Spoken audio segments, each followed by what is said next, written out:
That's really not good. What? Good day everybody and welcome back to our garage at Dave's Customs. I am very happy to start a video with that car sitting in the back. I am so happy that I bought that car and so proud of it, and even more grateful that the engine started in the last video because, you know, it's a mystery engine. I don't know if the mini-me head swap was done right or not. I don't know what block it is, if the oil control jet is taken out. You know, there's so many variables that we need to find out today. Let's not waste any more time and check out what that car has. So let's start with the most accessible component, which is the ECU. It's easy to take this out. We only need to take out the electrical connections. All right. Now let's see what's inside of it. For accessing the insides of the ECU, we have 5 screws that we need to take out.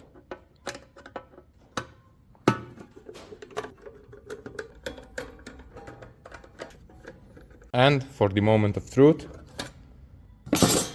oh, that's a surprise. I think this ECU was previously socketed. I can see the J1 jumper has 2 pins. Okay, this is real good. Now I want to see the back side of it to see how the solders were made. Okay, now that the cover is off, we can see the 28 pin socket was soldered in here. I mean, it's pretty okay. I have seen better, I have seen worse.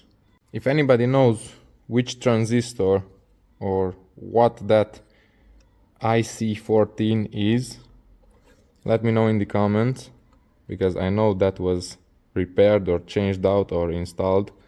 Also here there are some small, I don't know what are those. I don't really know ECU electronics. So if anybody has any idea what these solders are on the back, let me know in the comments. It would be greatly appreciated. I don't know what modifications this ECU had, but at least I know that it's socketed and we can tune this ECU if we buy a real-time programmer, which I think I have, but I need to find out for sure. Now that we know the condition of the ECU, I want to take a lamp. The car is already jacked up and the intake pipe removed. And you know, from my first video, there is a stamp code on the transmission. I've already cleaned it with a small wire brush, and I want you guys to see. There is the code. This is a P20 stamped A000 transmission, which means it's an S20 transmission, but with 35mm differential bearings, which I don't know. It's not the shortest transmission, that's for sure. And I might suspect that it's the stock D13B2 transmission, because these cars came with this transmission. And it might be short, but not the shortest one. At least it's not an economy one. So that's a good sign. That's pretty okay.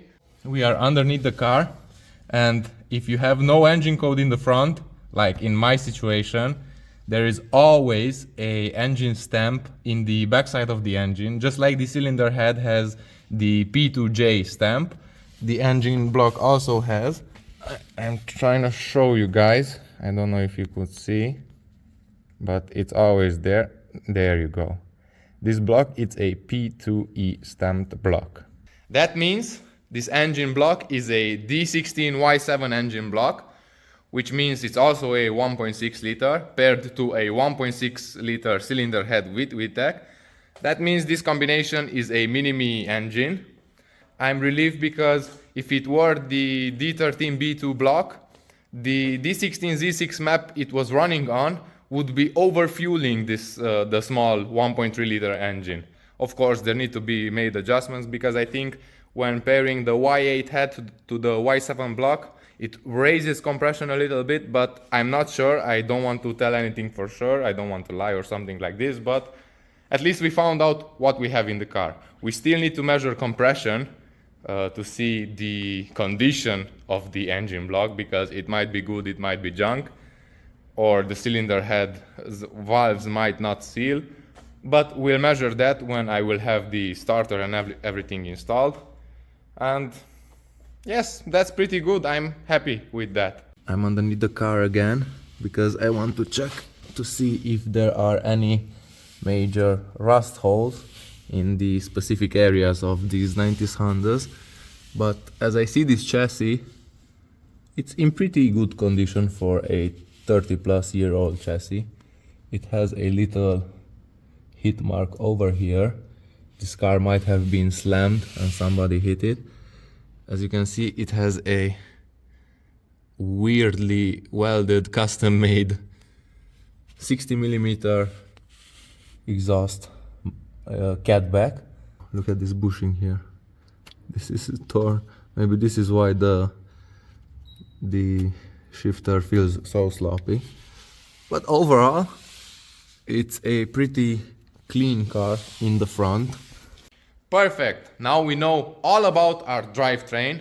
We know what engine block we have, what cylinder head, what transmission. We don't know the condition of them yet, but at least we know what parts we have. We still need to measure some things in the engine, but it's no problem. We'll get to that as well. But now that we know all about our drivetrain, we need to know about our braking system as well.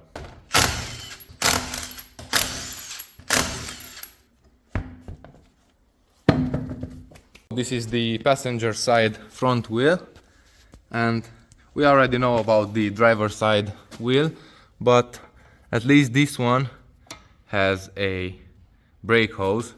It's a very long brake hose. I don't think that it's for this model car, but at least it has a brake hose and it's together.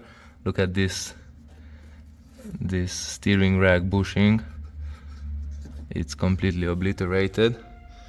Okay, but I really think these are 262mm disc with brakes from the VTI model, which is a pretty nice upgrade for a light chassis like this. Let's move on to the back side.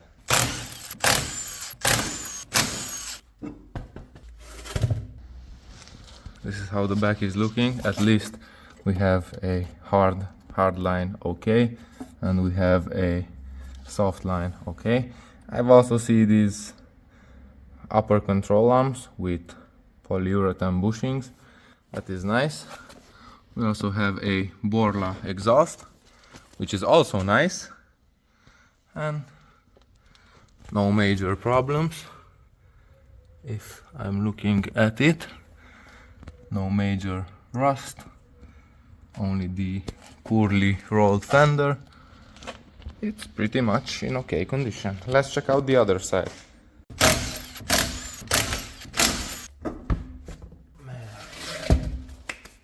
Here we also have a problem. We have a broken hard line. I guess it twisted off like most Hondas do. Here is the rubber line. We have to make a hard line in the back, but it also has the same polyurethane bushings here. This bushing is pretty destroyed, but also thankfully no major rust or things like that. I want to get under the car as well to check out more stuff from it. That's pretty okay. The fuel tank, it looks good. It's not leaking. The exhaust is a little bit leaking there. Oh my god, it's welded together. Man, it has another flange here, but that one is also leaking. Oh no. Look at that. Oof. That's really not good. What? Wait a little bit. The control arm, the tow arm, is missing from the rear trailing arm. Is the bolt even there? Yes, the nut is in there. Oh, that's pretty ugly.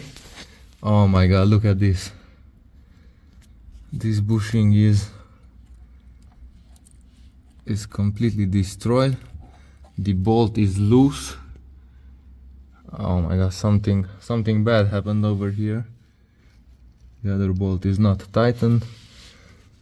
Man, somebody repaired this. But at least this part doesn't look so bad. Here is the brake lines. Oh.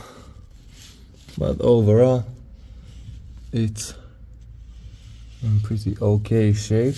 I need to sit down because I really didn't like what I saw in the back. You know, you cannot ever know a condition of a car chassis underneath if you don't look underneath it. I bought this car blindly, so to say, because I haven't jacked up the car, because where it was parked we couldn't have jacked it up, but at least it's not that bad. I have seen much worse. This makes my upgrade worthwhile, because as I told you, I'm swapping in rear disc brake trailing arms for this car, and of course I'm putting new tow arms and all of the stuff, but I need to take down the trailing arms with the drums from this car and install the other ones, so I might have a chance to fix that problem with the tow arms at least. And of course the brake line, because we have to make a custom hard line in the back, but we'll see how that goes. Alright, so I just got my parts from the courier. He was not long ago here, and I've got a replacement starter. I've got some engine mount brackets. This is from a Climate, an AC one, but it will work on my setup as well. I've got the passenger side as well. I've got a rear mount and also the transmission mount, because my transmission mount sits kind of crooked and I don't know why this is, but I want to change them out. Of course I want to fill them up with polyurethane as well, but I still need to buy the two lower mounts. And I've made myself some custom made battery cables. This is the negative battery terminal and the ground that goes from the chassis to the transmission, and last but not least the positive lead that goes to the fuse box and to the starter. Now we have everything that we need to start this car, and I've also taken down the brakes, the front brakes, to examine them. I managed to remove the brake line that was cut, and I've taken down the front brakes, so I inspect them, and I can see this gasket isn't sealing around the piston. I think these brakes are seized and will need to be reconditioned. This one is also a little bit bad. It doesn't even budge, so I think I will have to buy some repair kits for these two calipers, and we'll go from there. Let me install everything that I can in the car, I mean the starter and the wires, and let's see if this car starts. Oh yes, and I forgot to mention, I already have the brake line as well for the front brake, the replacement for that one, and that's all good. I've already cleaned it and dried it out with some brake cleaner. Now everything is installed in this car. We have the starter, we have the fresh looking battery cables, and also the lower ground. Now let's try to start this car. I think it should start right up with these components.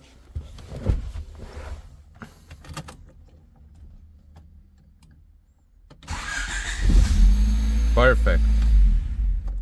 Now I don't want to keep the engine running.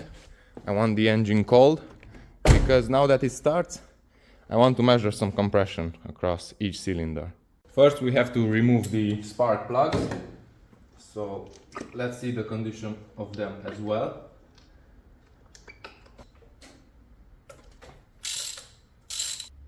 That's a little bit black and wet on the threads, but at the electrode it doesn't look that bad. They might just be old plugs. This is cylinder number 2. Same deal. The threads are wet, but the electrode is okay. Spark plug number 3. Same deal.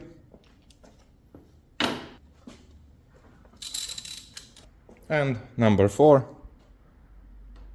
Same deal. At least that lets us know that the engine is running same across all cylinders. That's a good sign. Now we have to unplug the distributor and the injectors. Now the injector wiring is all plugged out, and we need to install the compression tester and measure it. Always put a little bit of oil on the gasket.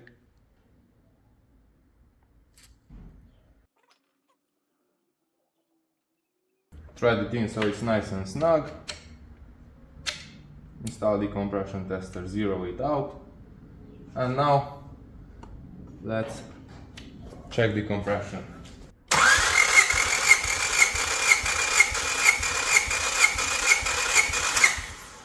It's like 11 bar, 150 psi. I don't know, I think that is good. We'll see. We'll see if it's even across all cylinders.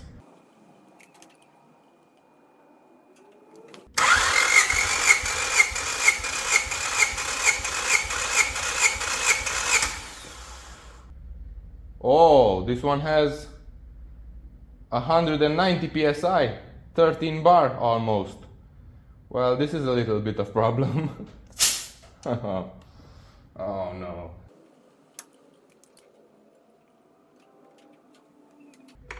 I don't know how to put it so you guys can see.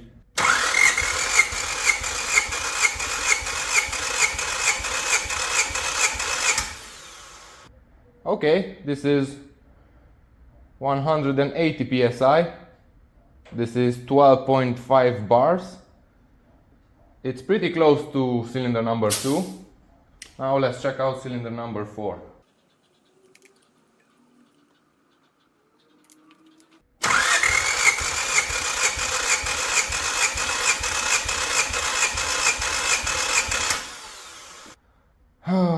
So, cylinder number 1 and 4 have way less compression than 2 and 3. This was 150 psi. I want to check the compression of the first cylinder again.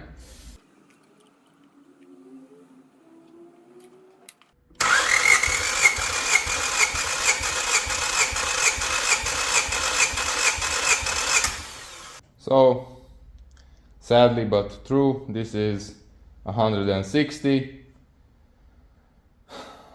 So cylinder number 1 and 4 have way less compression than 2 and 3.